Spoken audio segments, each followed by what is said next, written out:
And that leads me perfectly into my best bet of this week.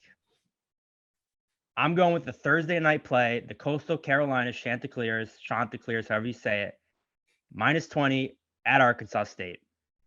As I just mentioned above, Arkansas State's defense is just horrific. They're allowing 563 yards per game. That is the worst in the entire country. They are allowing 45.6 points per game. Only UMass has been worse. They rank 129th in the country in rushing success rate on defense. And now they pick Coastal Carolina, who is awesome at running the ball. They run that kind of hybrid RPO, not truly a triple option, but kind of a triple option.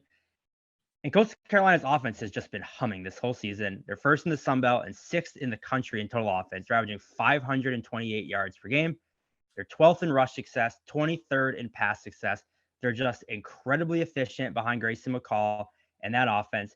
McCall's playing great. He's doing what he needs to do. They have three good running backs, Reese White, Shamari Jones, Braden Bennett. All of them are averaging over 7 yards a carry. They have two great weapons on the outside in Javon Hiley and Isaiah Likely. Both are all Sun Belt wide receiver and a tight end.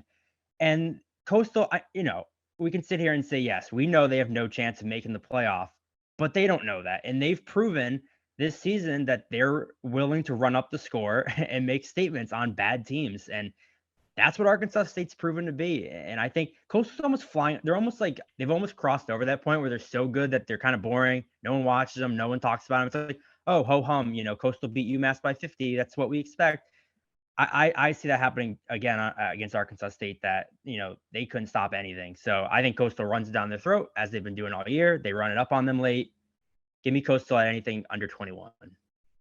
You mentioned the versatility of the Chants offense, and I agree. If you look, you can go down a rabbit hole on YouTube. They do a really nice job of film study and cut-ups. There's a bunch of content creators that really did a nice job of unpacking all the different elements of their offense during the offseason to try to figure out, this postmortem, why they were so good. And the reality is, it reminds me back in the day in Madden and NCAA football, you could select the global playbook and you literally could run any formation and any play.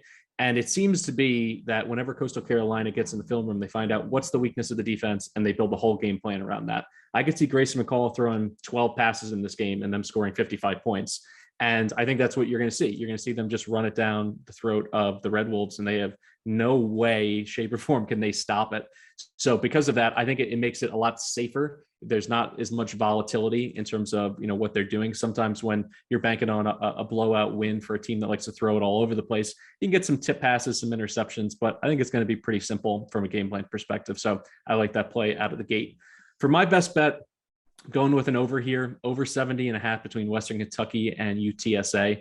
And we'll start with the pace. And it's pretty simple. Western Kentucky is 40th in plays per game this season. And you saw against Michigan State in the second half, they have no problem speeding things up when they're playing from behind. I think from a game flow perspective, you're going to see that. But who's leading the charge? It's the Roadrunners here. And they're third nationally in plays per game. And when you put the two together, you're looking at close to 160 plays predicted for this particular game. So the plays are only as good as the offenses that are running them. And you have two strengths against two weaknesses.